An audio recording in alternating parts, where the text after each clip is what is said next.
નમસ્કાર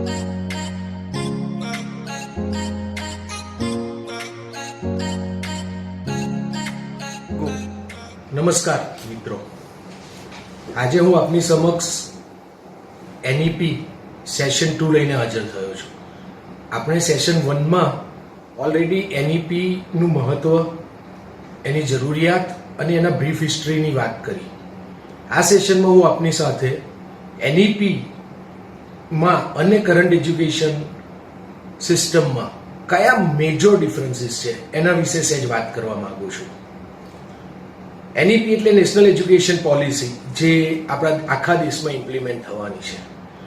એટલે current education સિસ્ટમથી એનું શું ડિફરન્સ છે એ ખૂબ જ મહત્વનું છે. જો મારે એક જ વાક્યમાં કહેવું હોય ને તો એવું કહેવાય કે બધો જ ડિફરન્સ છે. It is a total overhaul of the existing educational system, be it a school education or be it a college education. પછી એ સ્કૂલ એજ્યુકેશન હોય કે કોલેજ એજ્યુકેશન હોય, દરેક વસ્તુનો ઓવરહોલ થઈ ગયો છે. દરેક વસ્તુનો આમ કહેવા જઈએ કે 180 ડિગ્રી ટર્ન આવ્યો છે, અને that is also for the betterment of education. જે કંઈ ફેરફારો છે એ અમારા મતે ખૂબ જ ફ્યુચરિસ્ટિક છે અને they are very very good. તો આ સેશનમાં આપણે સૌથી પહેલા વાત કરીશું ફોર્મેટની, કે ફોર્મેટ કેવી રીતના બદલાય છે આમાં.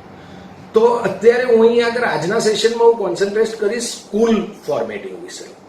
અત્યારે સુધી સ્કૂલમાં આપણે ફોર્મલ એજ્યુકેશન સ્ટાન્ડર્ડ 1 થી 12 નું ગણાતું હતું, જેમાં 1 to 8 પ્રાઇમરી એજ્યુકેશન હતું અને 9, 10, 11, 12 સેકન્ડરી હાયર સેકન્ડરી એજ્યુકેશન હતું. એટલે બેઝિકલી એના ફોર્મેટમાં બે પાર્ટ હતા, પ્રાઇમરી એજ્યુકેશન અને હાઈસ્કૂલ. હવે જે એનઈપીમાં પ્રપોઝ છે અને જે ભવિષ્યમાં આવવાનું છે એમાં 12 વર્ષના ફોર્મલ એજ્યુકેશન બદલે 15 વર્ષનું ફોર્મલ એજ્યુકેશન થશે. ગભરાઈ ના જતા, 3 વર્ષ ફોર્મલ એજ્યુકેશનમાં એડ નથી થતું, પણ અત્યારે જે પ્રી પ્રાઇમરી એજ્યુકેશન છે, જેને આપણે નર્સરી, યુકેજી, એલકેજી ના નામથી ઓળખીએ છીએ, એ 3 વર્ષને પણ એનઈપીમાં ફોર્મલ એજ્યુકેશનમાં સમાવી લેવામાં આવ્યું છે, જે ખૂબ જ સરસ વાત છે. કારણ કે દુનિયાભરના વૈજ્ઞાનિકોમાં પ્રૂફ થઈ ગયેલું છે કે એટ અર્લી ચાઇલ્ડહુડ 3 થી 8 વર્ષના ચિલ્ડ્રનની એજ હોય ત્યારે its brain is willing to accept everything. એટલે એનઈપીની પોલિસીમાં 3 વર્ષથી જ ફોર્મલ એજ્યુકેશન ચાલુ થાય છે. અત્યારે પણ આપણે નર્સરી, એલકેજી, યુકેજી દરેક પેરેન્ટ્સ પોતાના બાળકોને કરાવે જ છે, પણ એ ફોર્મલ એજ્યુકેશન નથી. કાયદેસર રીતે કોઈ પણ વ્યક્તિ ફર્સ્ટમાં ડાયરેક્ટ એડમિશન પણ લઈ શકે. પણ આ નવી પોલિસીથી હવે આ 3 વર્ષ ફોર્મલ એજ્યુકેશનમાં ઉમેરાયા છે. એટલે પહેલા જે 12 વર્ષનું ફોર્મલ એજ્યુકેશન હતું એ હવે 15 વર્ષનું થયું છે. પહેલા 5 કે 6 વર્ષથી ફોર્મલ એજ્યુકેશન ચાલુ થતું હતું, એ હવે 3 વર્ષથી ચાલુ થઈ જાય છે. આ રીતે 15 વર્ષને એ લોકોએ 4 ભાગમાં વહેંચવા માટે પ્રપોઝ કર્યું છે. જેમ જૂની એજ્યુકેશન સિસ્ટમ 2 ભાગમાં હતી, કે ભાઈ પ્રાઇમરી એજ્યુકેશન અને હાઈસ્કૂલ એજ્યુકેશન, અને 4 જુદા જુદા નામોથી વહેંચવામાં આવ્યું છે. પહેલા 5 વર્ષ ને ફાઉન્ડેશન કોર્સ કહેવામાં આવે છે. પહેલા જે 5 વર્ષ છે, જેમાં 3 વર્ષ પ્રી પ્રાઇમરીના અને જૂના 2 પ્રાઇમરીના, ફર્સ્ટ અને સેકન્ડ, એને ફાઉન્ડેશન યર કહેવામાં આવે છે. એના પછીના 3 વર્ષ એટલે જૂની સિસ્ટમ પ્રમાણે second, third, standard 3rd, 4th અને 5th, એને પ્રિપરેટરી સેક્શન કરવામાં આવે છે. એના પછીનું સેક્શન ફરી 3 વર્ષનું છે, એને મિડલ સેક્શન કહેવામાં આવે છે, જેમાં જૂના એજ્યુકેશન સિસ્ટમ પ્રમાણે 6th, 7th અને 8th ગ્રેડ આવી જાય. અને છેલ્લે 4 વર્ષનું સેક્શન છે, જે હાઈસ્કૂલ સેક્શન છે, જે અત્યારે પણ 4 વર્ષનું છે અને જેમાં 9, 10, 11 ને 12 આવી જાય છે. એટલે if we want to conclude, વર્ષો વધાર્યા વગર પ્રી પ્રાઇમરી એજ્યુકેશનને ફોર્મલ એજ્યુકેશનમાં લાવી અને 4 સેક્શનમાં સ્કૂલ એજ્યુકેશનને ડિવાઈડ કરવામાં આવ્યું. Foundation course, preparatory course, middle course અને સેકન્ડરી હાઈસ્કૂલ કોર્સ, જેમાં સેકન્ડરી અને હાયર સેકન્ડરી આવી જાય. હવે આ તો થયું ફોર્મેટ ચેન્જ. ફોર્મેટ ચેન્જને લીધે કે એકલું ફોર્મેટ નથી બદલ્યું, નહીં તો એ અધૂરપ કહેવાય. પણ એના કરિક્યુલમ, એની પેટર્ન, એની ઇવેલ્યુએશન સિસ્ટમ, આ બધી જ વસ્તુઓ બદલાઈ ગઈ છે. અને એના વિશે હું આજે આપને વાત કરવા માંગુ છું. એક નાની અમથી વાત પહેલા કરી દઉં કે અત્યારની એક્ઝિસ્ટિંગ એજ્યુકેશન સિસ્ટમ પ્રમાણે ફર્સ્ટ યરે એજ ક્રાઇટેરિયા 5 વર્ષની હતી. એના બદલે હવે ફોર્મલ એજ્યુકેશન જ્યારે 3 વર્ષથી ચાલુ થાય છે, એટલે 3, 4 ને 5 પ્રી પ્રાઇમરીમાં ફાઉન્ડેશનના પહેલા વર્ષ આવશે અને 6થા વર્ષથી ફર્સ્ટ ચાલુ થશે. આપ સૌ વાલીઓના એક જાણ માટે હું જણાવી રહ્યો છું અહીંયા આગળ. એટલે 3 વર્ષથી શરૂ થઈ છોકરાઓ 12મા સુધીનું સ્કૂલ એજ્યુકેશન લેશે. આ થઈ ફોર્મેટની વાત. હવે એના પાછળનો પર્પઝ શું છે, એમાં કરિક્યુલમમાં કેવી રીતે ચેન્જ કર્યો છે, પેટર્નમાં કેવી રીતના ચેન્જ કર્યો છે, એ ખૂબ જ સમજવાની જરૂર છે. આ તો એક મેથેમેટિક્સ થયું કે ભાઈ 15 વર્ષને કેવી રીતે વહેંચ્યા છે, પણ એ વર્ષોમાં ફાઉન્ડેશન કોર્સમાં કરાવશે શું, અત્યારે કરાવે છે એનાથી જુદું શું કરાવશે, પ્રિપરેટરી કોર્સમાં કરાવશે શું, મિડલ કોર્સમાં શું કરાવશે, અને સેકન્ડરી હાયર સેકન્ડરીમાં શું કરશે હાઈસ્કૂલમાં. તો સૌથી પહેલી વાત તો એ છે કે જે ફાઉન્ડેશન કોર્સ છે, જેને જૂની પ્રી પ્રાઇમરીના 3 વર્ષ આવે અને જૂના ફર્સ્ટ અને સેકન્ડ યર આવે, એમાં ECE એટલે અર્લી ચાઇલ્ડહુડ એજ્યુકેશન, જે ઓલરેડી અત્યારે ફંક્શનિંગ છે જ, એ આનો કરિક્યુલમ નક્કી કરશે. પણ એને કરતા હજુ થોડી વાર લાગશે, કારણ કે એ એક બહુ લાંબો પ્રોસેસ છે. એટલે ત્યાં સુધી ફાઉન્ડેશન કોર્સનું કરિક્યુલમ NCERT નક્કી કરશે, જે અત્યારે સ્કૂલિંગનું નક્કી કરે છે એ.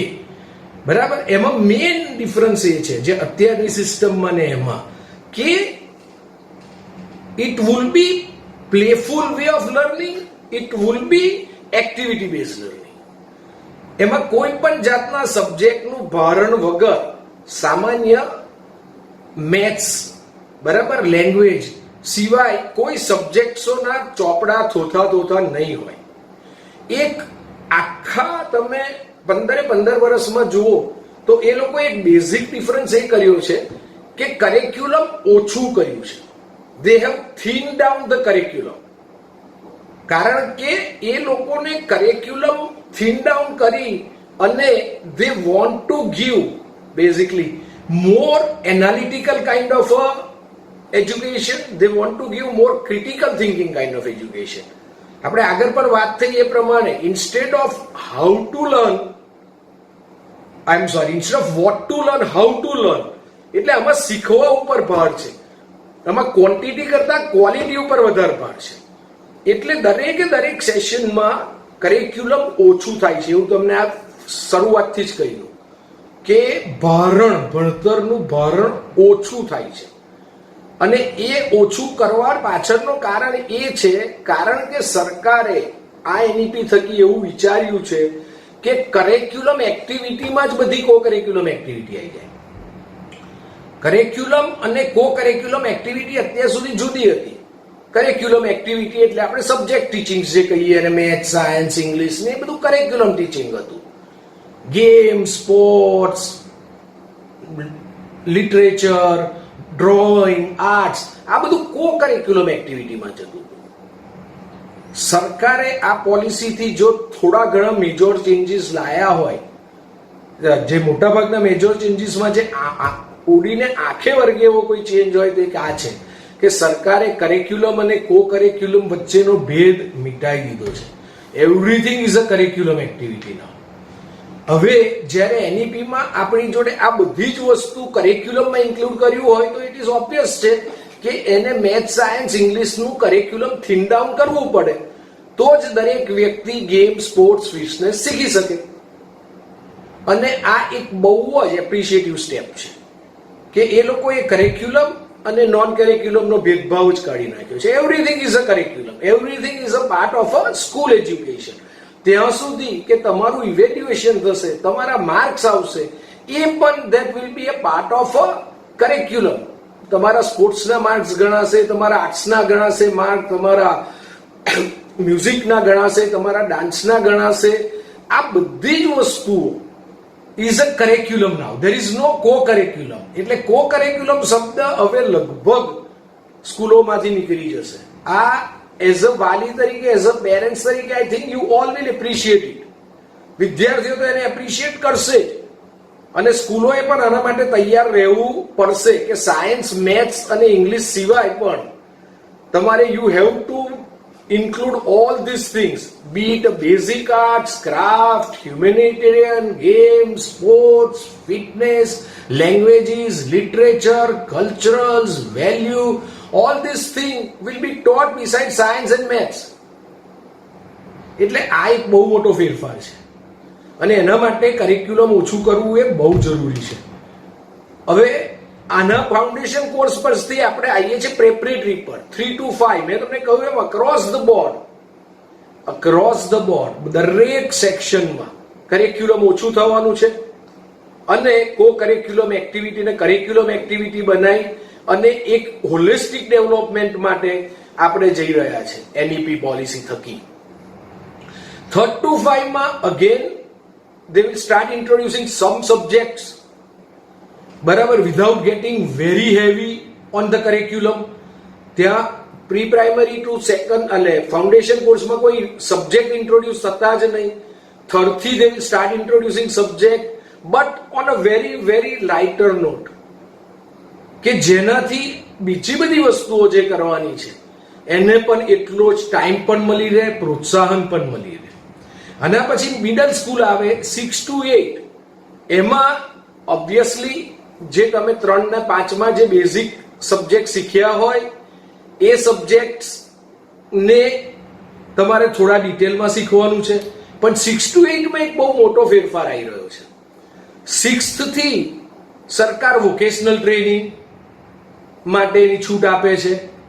સરકાર when I say સરકાર, what I mean is that સરકાર એનઈપી થકી, એનઈપીમાં એ પ્રોવિઝન છે 6 to 8 માં કે તમે કોડિંગ, વોકેશનલ ક્લાસીસ અને આ બધું પણ જોડે પેરેલલી કરી શકો, અને મલ્ટીડિસિપ્લિનરી ભણો તમે. આ એક બહુ જરૂરી વસ્તુ છે. આ એક સમજવા જેવી વાત છે. લેંગ્વેજીસ કેવી રીતના કયા સેક્શનમાં ભણાવવાની છે એ થોડો મોટો ટોપિક છે, અને એમાં થોડું કન્ફ્યુઝન પણ વધારે છે. એટલે હું સેપરેટલી કહીશ કે લેંગ્વેજીસનું દરેક ગ્રેડે કેટલો ફેર પડે છે.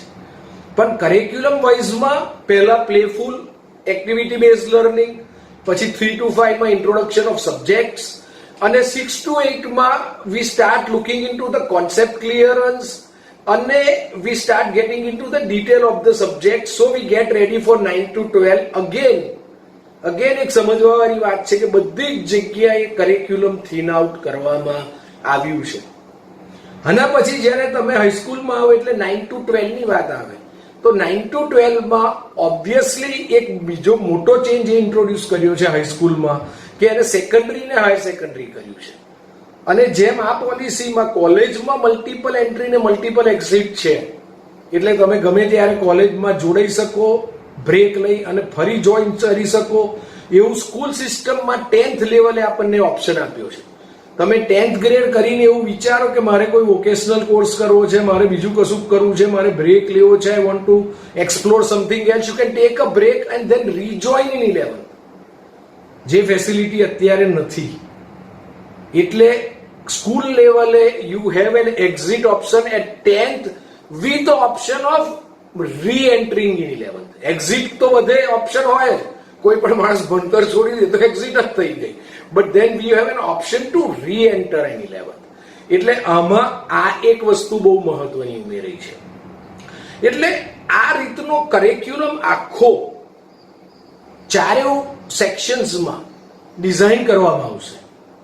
અને there is a curriculum framework, NCF national curriculum framework નું કામ ઓલરેડી ચાલુ થઈ ગયું છે. છેલ્લી વખતે નેશનલ કરિક્યુલમ ફ્રેમવર્ક બહાર પડ્યો હતો 2005માં.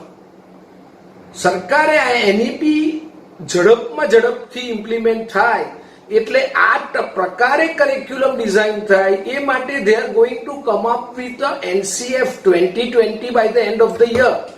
આટલું ઝડપથી કામ થઈ રહ્યું છે.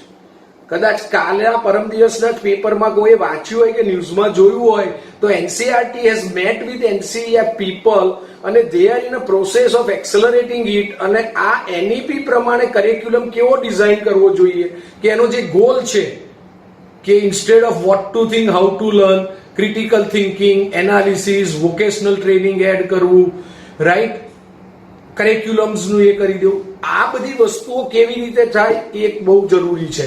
અને I think by end of 2020 they will come up with NCFT for 2020 which is National Curriculum Framework, અને એકોર્ડિંગલી આ ચારેય સેક્શનમાં કરિક્યુલમ ડિઝાઇન થશે.